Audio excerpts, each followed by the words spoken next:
या good afternoon. Good afternoon. बसा.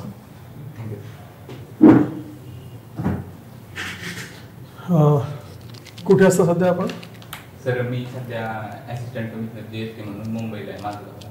कधी कुठल्या वर्षापासून आहेत आपण जॉईन? सर 2000 आता मी जॉईनिंग 3 ऑक्टोबर 2023 झाले.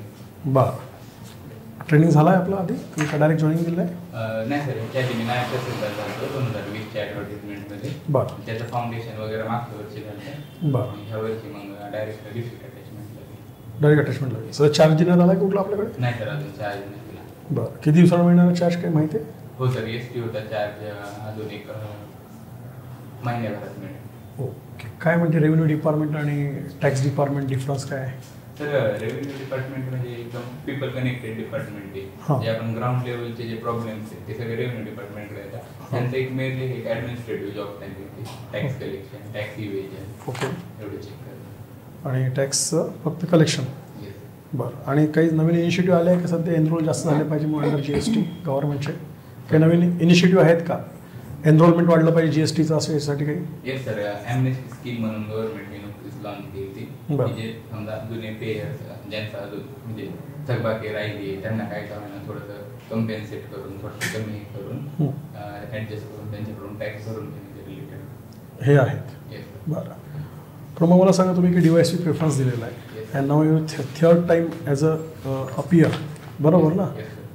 तेव्हा पण दोन्ही वेळेस DYSP प्रेफरन्स पहिला होता आपला? सर ॲक्च्युली 2020च्या ॲडव्हर्टिजमेंट लागायला तर DYSPच्या पोस्टच नव्हत्या. बरं. त्यावेळेस नव्हता, पण 21 SSTच्या वरती होता. हां. 0.25 राऊंड DYSP केला. ओके. काय एवढं DYSP आता ही क्लास 1ची आहे SCST. GST बरोबर इज अ बेस्ट डिपार्टमेंट. आपल्या टॅक्सची गरज आहे, शेवटी तो आपला एक चांगला स्रोत आहे. मग परत पोलीस डिपार्टमेंट ज्याला मी पोस्टमार्टम वर्क म्हणतो, पोलीस डिपार्टमेंटचं पोस्टमार्टम वर्क ना, गुन्हा घडल्यावर तपास करायचा आहे, बरोबर? तर का आपलं तिकडे जास्त कळलं जाण्याचं?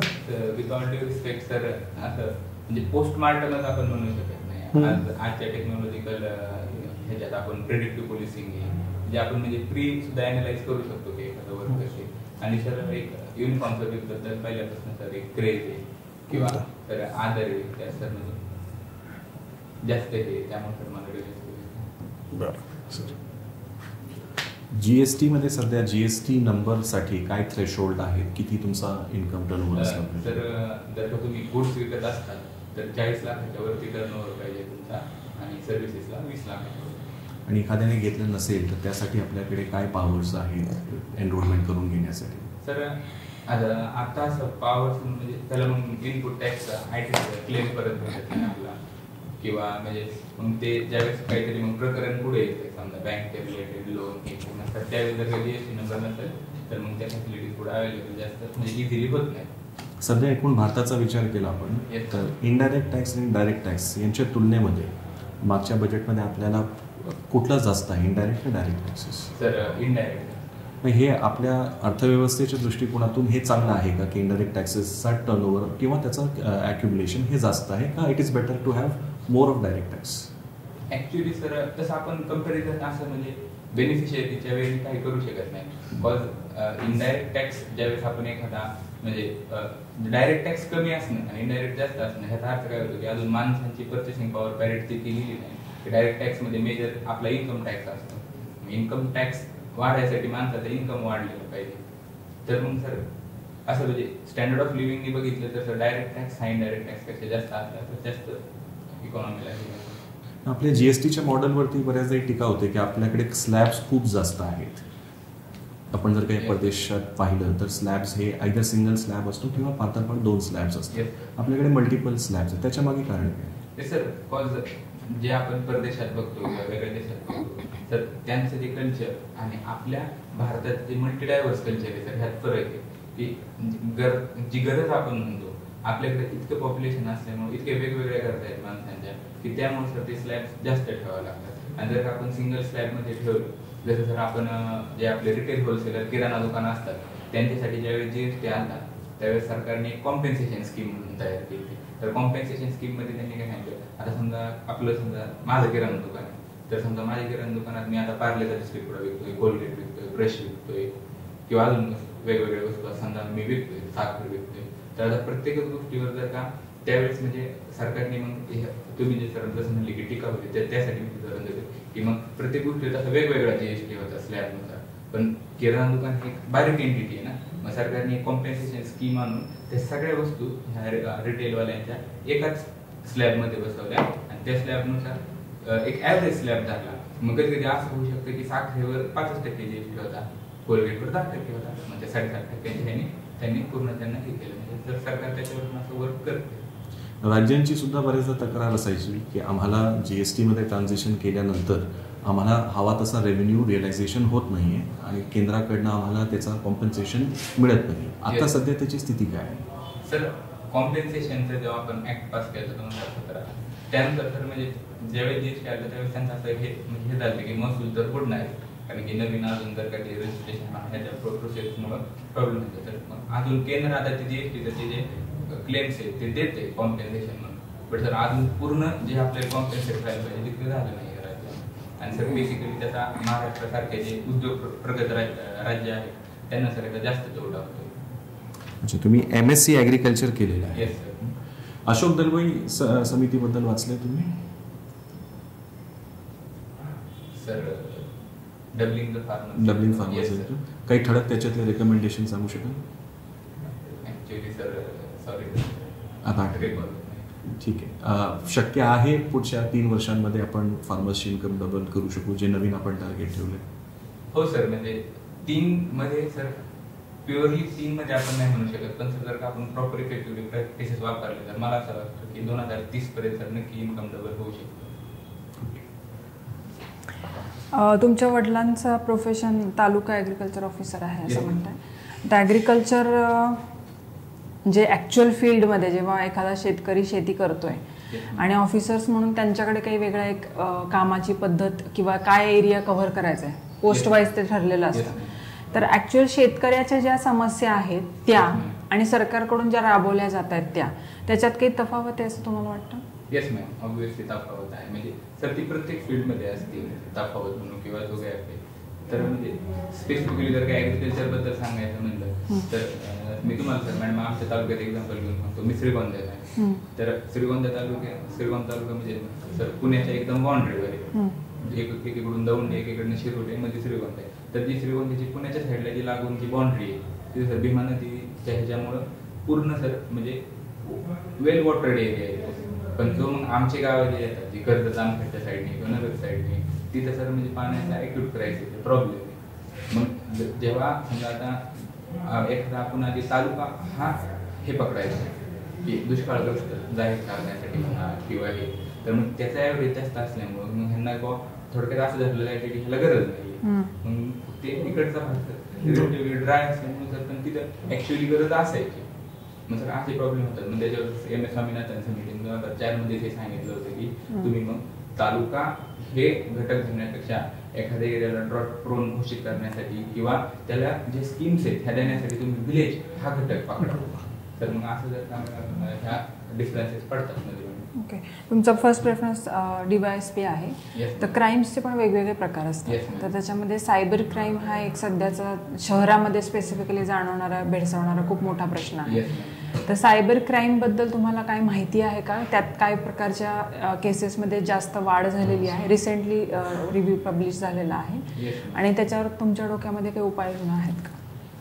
ऍक्च्युअली मॅम सायबर क्राईम मध्ये रिसेंटली म्हणजे जर बघितलेलं म्हणजे एक वेब सिरीज आली सर म्हणजे जमता टाईप, तो एक सायबर क्राईमचा प्रकार आहे. तुम्ही एखाद्या UPI ID कडून किंवा बारकोड वरनं तुम्ही जे म्हणजे त्यांचे पैसे तुम्ही तुमच्या ह्याच्यावर घेतात किंवा मॅडम जे आता आजकाल डिफेक इश्यू चाललाय हे असे सायबर क्राईमचे उदाहरण आहेत. किंवा ऑनलाईन जे बाकीचे स्कॅन्डल्स होतात ह्याच्यावरून असं उपाय म्हणून मॅडम जे आपली जी गव्हर्नमेंटची जी मूलभूत टेक्नॉलॉजी आहे ती अजून म्हणजे ज्या अर्थी सायबर क्राईम होतोय ह्याच्या अर्थ सायबरचं क्षेत्र खूप वरती गेलेले आहे. बट अजून आपल्या गव्हर्नमेंटकडे तितके रिसोर्सेस नाही.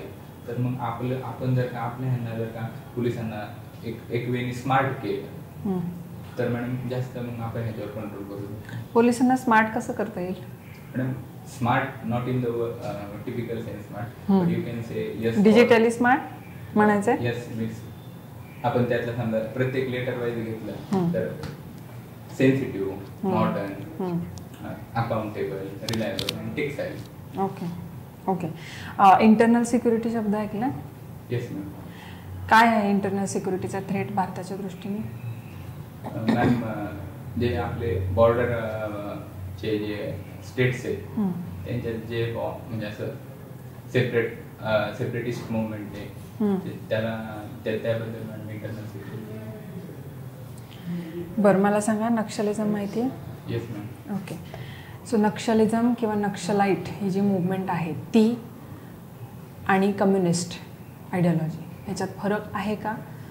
तुम्हाला जर माहिती असेल तर तो सांगा.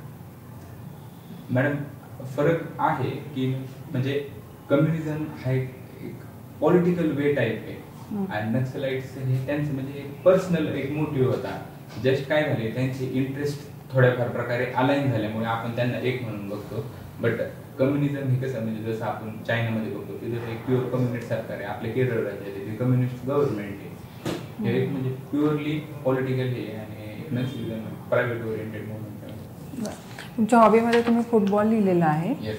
तुम्ही स्वतः खेळता का फक्त बघायला आवडतं? दोन्ही पण खेळतो पण बघायला पण आवडतं. कुठल्या काही स्पर्धांमध्ये वगैरे पार्टिसिपेट येस केलं? मॅम. स्कूल लेवल्समध्ये सुब्रतो कपमध्ये तर मॅम पार्टिसिपेशन होतं. आमची टीम अहमदनगर डिस्ट्रिक्टची चॅम्पियन झाली. ओके. कुठल्या प्लेसला खेळता तुम्ही?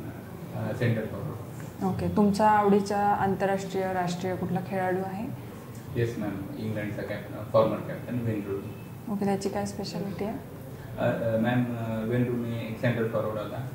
आत्ता मागच्या वर्षी एक इंग्लंडचा आजचा कॅप्टन आहे हॅरी केन म्हणून. त्यांनी फक्त जस्ट आता रिसेंटली त्याला इंग्लंडचा all time top goal scorer म्हणून रिप्लेस केलं. नाही तर आतापर्यंत वेन रूनी होता. मँचेस्टर युनायटेडच्या क्लबचा तो आजपर्यंत all time top goal scorer आहे. अँड ॲबिलिटीज वगैरे चांगले आहेत. ते आता कोचिंगमध्ये पण गेलेले. फुटबॉल हा खेळ ऑलिम्पिकमध्ये आहे? Yes ma'am. अजून कुठले कुठले खेळ आहेत ऑलिम्पिकमध्ये ज्याच्यामध्ये भारत अजून मागे आहे?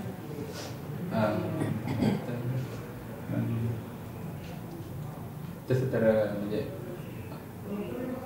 एक दोन क्षेत्र सोडले तर मॅम भारत सगळ्यात मागे. कोणत्या दोन क्षेत्रात भारत जरा काम करतोय खेळांमध्ये? बॅडमिंटन. ओके. ऑलिम्पिक मधले विचारते. येस बॅडमिंटन ऑलिम्पिकमध्ये आहे. आणि पर्सनल लेवलला बघितलं तर जेवलिन थ्रोमध्ये नीरज चोप्रा आणि आपल्याला. तुम्हाला परत मी म्हणेल की BSc ॲग्री तुम्ही MSc पण आहात. वडील तालुका ॲग्रिकल्चर ऑफिसर्स आहेत. सो जे तुझं बॅकग्राऊंड आणि नॉलेज बॅकग्राऊंड म्हणतोय येस सर. तुम्हाला वाटतं तुमची पर्सेंट जास्त रेव्हेन्यू डिपार्टमेंटला जास्त परफॉर्मन्स करू शकत? हो सर. बट म्हणजे सर्व्हिस सर रेव्हेन्यूला ऑब्विसली जास्त परफॉर्म करू शकेल. बट सर असं काही नाही की मी इकडे काहीतरी कमी करेल किंवा काय. मी माझं पूर्ण पोटेन्शियल वापरून इकडे पण मला 100%. बरं. NCRBचा रिपोर्ट माहिती आहे सध्या किंवा गेल्या वर्षीचा सध्या national crime report bureau? Sir report नाही केलं सर. जरा ट्रेनिंग. बरं. पण काही ऐकण्यात आलं आहे का सध्या कुठल्या लेवलचा क्राईम आपला वाढत चाललेला आहे काय? सर जास्त तर आपल्याला मॅडमने सांगितलं तसं म्हणजे सायबर क्राईम्समध्ये किंवा अत्याधिक जास्त हे चालले. पण फिमेलच्या अगेन्स्ट जो क्राईम आहे हा दिवसेंदिवस आपला वाढतच चाललेला आहे. एका साईडला आपण एम्पॉवर आणि या गोष्टी करतोच आहे. तर मला असं म्हणायचं ॲज अ DYSP मध्ये किंवा तुम्ही डिपार्टमेंटमध्ये आल्यावर महिलांकडनं FIRचं प्रमाण वाढावं याच्यासाठी आपल्याला काय करता येईल? सेन्सिटायझेशन करता येईल सर. सेमिनार्स घेता येईल. माहिलांमध्ये कॉन्फिडन्स टाकता येईल. आणि जसं की सर मध्ये सांगोलाच्या नगर परिषदेने सर ऑपरेशन दुर्गा ही स्कीम लॉन्च केली.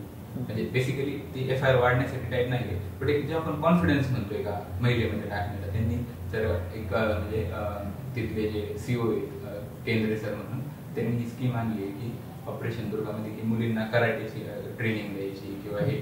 तर म्हणजे मला असं वाटतं की कराटेची ट्रेनिंग फक्त जर का त्यांच्यावर कोणतरी फिजिकल असॉल्ट करते तेव्हाच त्यांनी कराटे वापरावं असं काय नाही. It's a mental health being also की जर तुम्ही कराटे वगैरे खेळताय तुमच्या ते आपोआप मनात एक कॉन्फिडन्स येईल. तुम्ही एखाद्या जास्त प्रगतशील हे म्हणून जगू शकता.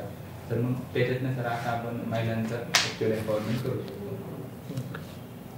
शेवटचा प्रश्न. MS स्वामीनाथन कमिटीचा तुम्ही उल्लेख केला होता. स्वामीनाथन फॉर्म्युला आपण सध्या त्याची अंमलबजावणी होत आहे की नाही? नाही सर. सरकार तर म्हणते होत आहे.